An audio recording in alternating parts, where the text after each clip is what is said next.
One of the things that, at least in my career, has been useful for me is I've spent a lot of time outside of the sort of IT organization or the technology organization,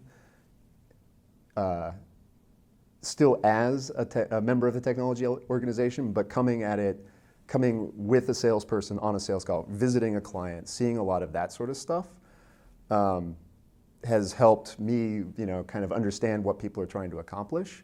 I used to be in life sciences, and there's a company, Rosetta, that as you're coming in as an analyst, right, a statistician, they basically chain you to a bench scientist who's actually doing experiments for about 6 weeks to kind of learn what's going on. And the reasons there are slightly different. It's so you're better at analyzing the data, but the effect is the same.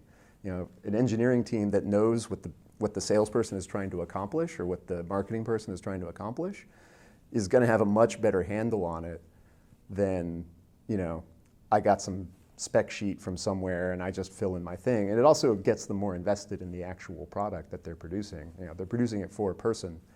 And like I say, they're problem solvers and they want to solve this problem for this person by nature. The product development cycle is actually interesting because you can develop products very, very quickly, but it takes a lot of work to get to the point where you can actually do that.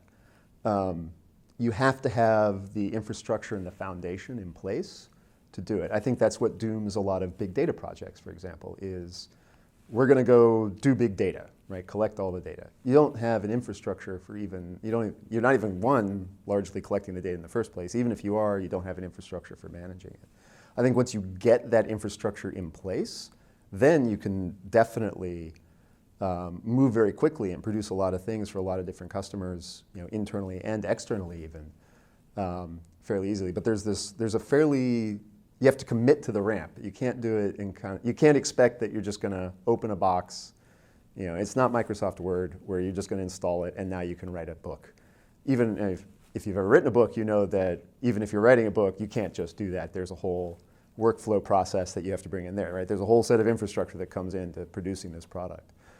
It's getting a lot easier, especially containerization. I think it's certainly helping us a lot get faster at doing things, and more importantly, break down the elements of our product into smaller elements. The microservice movement, as it is popularly known, which lets us reuse a lot of elements of previous projects for the next project, which lets us go faster and faster and faster because every single time, instead of writing 12 or 15 components, we're writing just one component, or we're reusing this piece of data. We have this data pipeline, but oh hey, halfway through it, if we start pulling it off here, that means we can build this other data product over here. But that required the discipline. It took us about a year of breaking things up, setting that pipeline up, and getting ready for it to go. And during that time, there was definitely a part where you felt like you were just throwing money in a pit, and nothing was ever going to come out of it. But then all of a sudden, it's like the sun comes up, or the clouds break, and then you're able to churn out products left and right. And everybody's like, "What changed?" You're like, "Well, we finished with the infrastructure part, and now we can move on." And so a lot of companies just aren't set up that way because they haven't had to do it before.